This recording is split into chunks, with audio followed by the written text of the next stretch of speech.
சரவண பெருமாள் இதில் சுகுணா திவாகர் சொல்லக்கூடிய பல புள்ளிகள் பல அம்சங்கள் ரொம்ப முக்கியமான விவகாரமாக இருக்குது இல்லையா.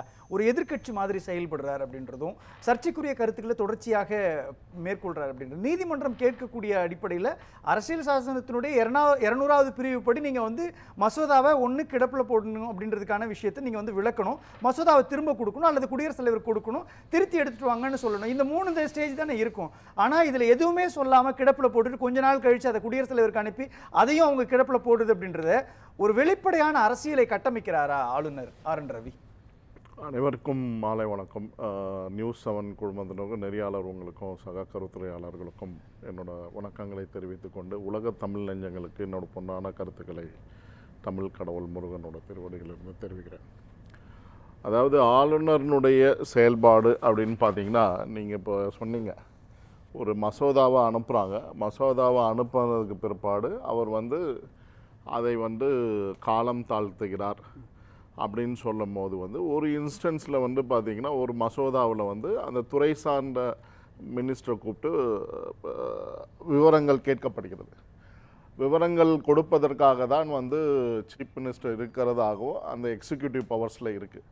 Executive power should provide information correctly அப்படின்றது 167 பிரகாரம் 2 பேருக்குமே இருக்குது. அது கரெக்டான இன்ஃபர்மேஷனாக இல்லையான்னு செக் பண்ணுறதுக்கு ஆளுநர் என்ன நினைத்திருக்கலாம் என்றால், அந்த மசோதாவை பெற்ற பிற்பாடு இவர்கள் ஏதாவது மாறுதல்கள் கொடுப்பார் அப்படின்ற எதிர்பார்ப்பை வைத்திருக்கலாம். மாறுதல் கொடுக்கலன்னா அது அப்படியே ரொம்ப நாள் அப்படியே பெண்டிங்லேயே இருக்கும். இப்போ நீங்கள் அந்த இன்ஸ்டன்ஸ்லாம் நீங்கள் பார்த்துருக்கோம், அதெல்லாம் அந்த இதெல்லாம் நிராகரிக்கப்பட்டதுன்னு சொல்கிறதுக்கான ரைட்ஸ் இருக்குதா ஆளுநருக்கு? அதான் பேக்கெட் விட்டோ அப்படின்னு சொல்கிறாங்க. ஏற்கனவே ஜெயல்சிங் அவர்கள் 82லேருந்து 87 பீரியடில் ஒரு போஸ்டல் அமெண்ட்மெண்ட்டை கிடப்பில் போடுறார். அது அப்படியே இதுவாகிடுது, வெட்டோவாகிடுது. விட்டோன்னா அதை ரெஃப்யூஸ்ட், அவ்வளோதான். ஸோ அந்த மாதிரி பவர்ஸ், ஏன்னா ஜனாதிபதியினுடைய ப்ளஷரில் தான் அவருடைய அந்த கம்ஃபர்ட் ஜோனில் தான் கவர்னர் செயல்படுறார். அப்படி இருக்கும் பட்சத்தில் வெட்டோ அவரும் பண்ணலாம் அப்படின்றதுதான் ஒரு இது. ஆனால் நீங்க சொல்றது பிரசிடென்ட்டுக்கு தானே, கவர்னருக்கு இல்லை தானே? கவர்னருக்கு இல்லைன்னு சொல்ல முடியாது. அதாவது அவருடைய பரிந்துரை பிரகாரம் அவர் விட்டவா போடலாம். இல்ல ஜனாதிபதி. ஒரே ஒரு கேள்விதான் சார். இதுல பாராளுமன்ற 12 மசோதாக்கள் தமிழ்நாடு அரசாங்கம் அனுப்பி வைக்குது. 2 மசோதாக்களை மட்டும் நீங்க குடியரசுத் தலைவருக்கு அனுப்புறீங்க.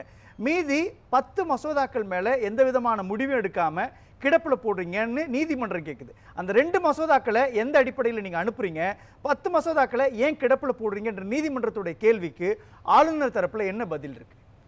இல்லை, ஆளுநர் தரப்பில் அதான், அதாவது இதெல்லாம் அவங்க குறிப்பாக தான் நம்ம நேற்று நடந்த இதில் கவுன்சில் ஜெனரல் கவர்மெண்ட் தரப்பில் ஆஜரான அட்வொகேட் ஜெனரல் தெளிவாக சொல்லுது. இது எஸ்ஏ மாதிரி நாங்கள் சொல்ல முடியாது, டு த பாயிண்ட். அதை இது கரெக்ஷன் கொண்டு வரணும் அப்படின்றத சொல்லியிருப்பாங்க. ஸோ அதனால் அந்த பர்டிகுலர் இஷ்யூ, அதாவது நீங்கள் இவங்க மசோதா கொண்டு வர்றது, அதாவது ஒரு கவர்னர் என்பவர் சான்சலர் கிடையாதுன்னு சொல்றது இல்லை. எனக்கு ஒரு விஷயம் புரியல. நீங்கள் திமுக அரசாங்கம் பொறுப்பேற்ற பிறகு நீட்டுக்கு எதிராக ஒரு மசோதாவை அமைச்சரவையிலேருந்து கொண்டு வராங்க. அதை ஆளுநர் மாளிகையினுடைய பார்வைக்கு அனுப்புகிறாங்க. ஆளுநர் மாளிகை பார்த்து அதை திருப்பி அனுப்புகிறாங்க. அதில் என்ன ஒரு பெரிய ட்ராஜடினா, அந்த நீட்டுக்கு எதிரான மசோதாவில் ஒரு டாட்டை கூட மாற்றாமல் திரும்பவும் அதை எடுத்து ஆளுநர் மாளிகைக்கு அனுப்புகிறப்போ அது ஏற்கப்படுது. இதுதான் எனக்கு புரியல என்ன நடக்குதுன்னு. ஒரு புள்ளியை கூட மாற்றாமல் ஒரு மசோதாவை அனுப்புறாங்க, அதை ஏத்துக்கிறாரு. ஆனால் முதல்ல ஏன் நிராகரிச்சாரு? அதே மசோதா தான், ஒரு மசோதா தான். என்ன காரணம்? எந்த அடிப்படையில் அதை திரும்ப நம்பினாரு? இல்லை, அது டாட்டு அப்படின்லாம் சொல்ல முடியாது. அதாவது நீங்கள் அவங்க என்ன ஆஸ்பெக்டில் அதை நம்ம உன்னிப்பாக பார்க்க வேண்டியிருக்கு. அன்னைக்கு பேசப்பட்டது, சட்டமன்றத்திலும் சொல்லப்பட்டது, எந்த விதமான திருத்தங்களும் இல்லாமல் மீண்டும் அனுப்பப்பட்டது. உங்களுக்கு கிராஸ் செக் பண்ணனா சூர்யா வெற்றி கொண்டான் இருக்கிறாரு.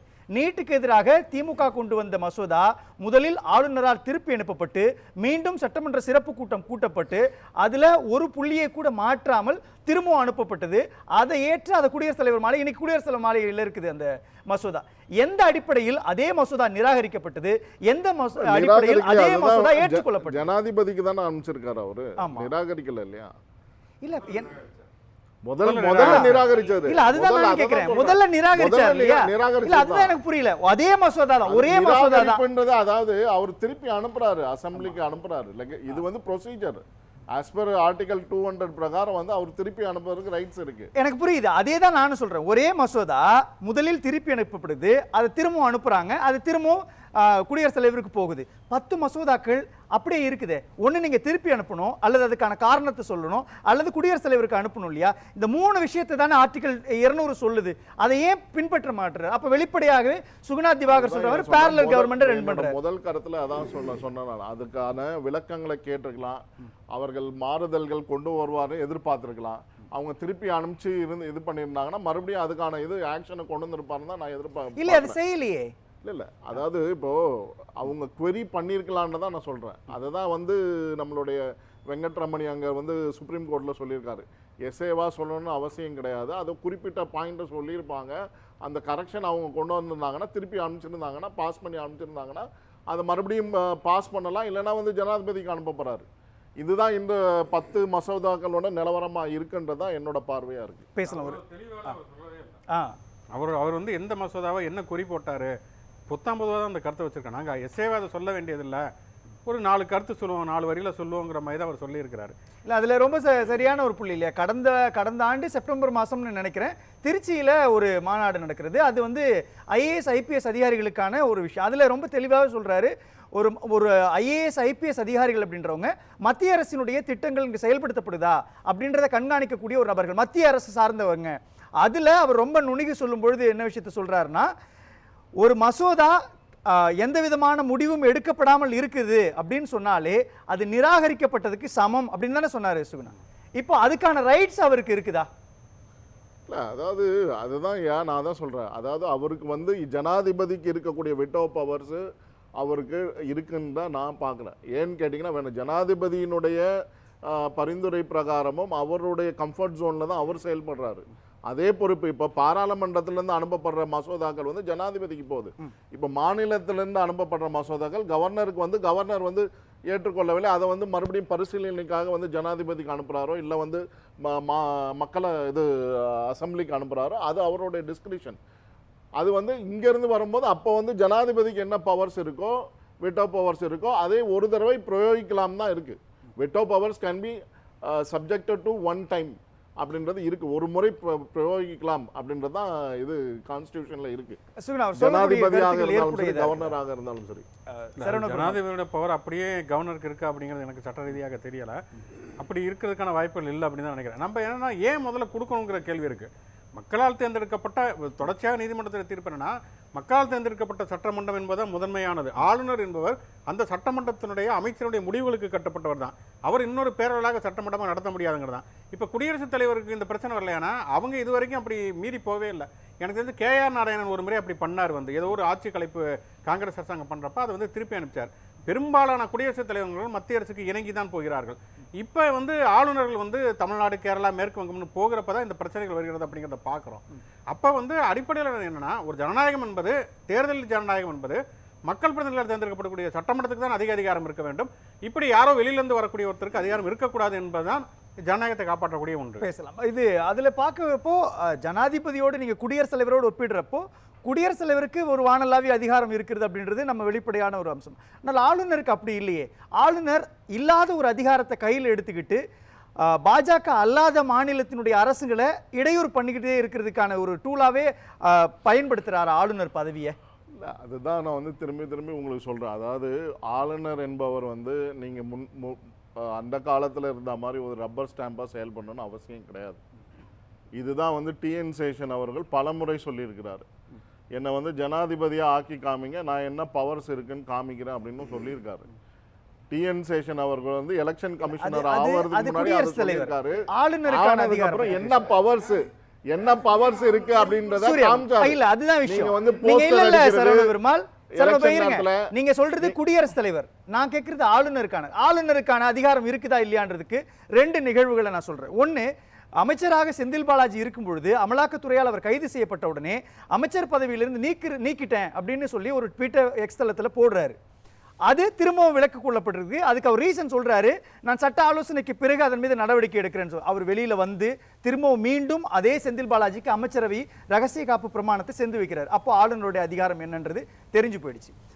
தேசிய கீதம் பாடணுமா தமிழ்த்தாய் வாழ்த்து பாடணுமான்ற சர்ச்சையில் வெளியில் வரும்பொழுது ஒரு கருத்தை பதிவு பண்றாரு.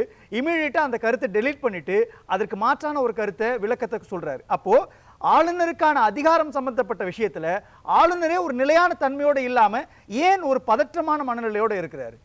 இல்ல பதற்றம் கிடையாதுங்க. நீங்க வந்து ஒரு நிலைப்பாட்டை எடுக்கணும்னா அதற்கான இது என்ன ஹிஸ்டாரிக்கல் ஃபேக்ட்ஸ் என்னன்னு செக் பண்ணணும். அது இல்லாம அவங்க கூட இருக்க செக்ரட்டரிஸ்னுடைய கன்சல்டேஷன்ல இருப்பாரு. இல்ல அதுல விஷயம் இன்னைக்கு அதுல நீதிமன்றம் இன்னைக்கு சொன்ன விஷயம் என்ன தெரியுங்களா? இல்ல நீதிமன்றம் நேற்றைக்கு சொன்ன விஷயம் என்னன்னா, ஆளுநருடைய அதிகாரம் சம்பந்தமான வரலாற்றை விளக்குறப்போ நீதிபதி குறுக்கிட்டு சொன்னார், வரலாறுலாம் எனக்கு தேவையில்லைங்க, 12 மசோதாவுக்குள்ள 2 மசோதா குடியரசுத் தலைவருக்கு அனுப்புனீங்க, 10 மசோதாவை கிடப்பில் போட்டுறீங்க, 2 மசோதாவை ஏன் அனுப்புனீங்க, 10 மசோதா ஏன் கிடப்பில் போட்டீங்க, இதுக்கு மட்டும் பதில் சொல்லுங்கன்னு சொன்னார். இதுவரை பதில் இல்லை சார். அதாவது இதுக்கான பதில் நான் வந்து ரொம்ப சிம்பிளா சொல்லுவேன் சார். நீங்க ஆக்சுவலா இல்ல இருங்க, நான் சொல்லி முடிச்சிடறேன் இருங்க. ஆக்சுவலா ஃபேக்சுவலா என்ன டேட்டாவோ அதை வந்து நீங்க ப்ரொவைட் பண்றது 167 பிரகாரம் வந்து சீஃப் மினிஸ்டருக்கான பொறுப்பு. அது கவர்னருக்கு நீங்க கொடுக்கணும். அப்படி கொடுக்கலன்றதான் நான் பார்க்குறேன். அந்த மசோதாக்கள்ல அந்த பிரச்சனை இருக்கிறது, சரியான தகவல்கள் கொடுக்கப்படாத போது கவர்னர் வந்து அதன் மீது டிஸ்கிரிமினேஷன் பிரகாரம் அது ஓல்ல வைக்கிறாரு. அவர் வந்து நிராகரிக்கல. ஆளுநர் பவர் கம்மியா இருக்குன்னு வருத்தப்படுறீங்க. கம்மியா இருக்குன்னு வருத்தப்படலங்க. அவர் சமநிலையில தான் செயல்பட்டுக்கிட்டு இருக்காரு. நான் பல விவாதங்கள்ல சொல்லியிருக்கேன். அவர் என்ன சொல்றாரு, ஆளுநர் ஒரு ரப்பர் ஸ்டாம்பா மட்டும் பார்க்காதீங்க, அவர் சுயமா முடிவெடுக்கிறதுக்கான இடத்துல இருக்கிறாரு. பவர் ஏஜெண்டா பார்க்கணும். இல்ல பேசலாம், அது குறித்து நம்ம பேசலாம்.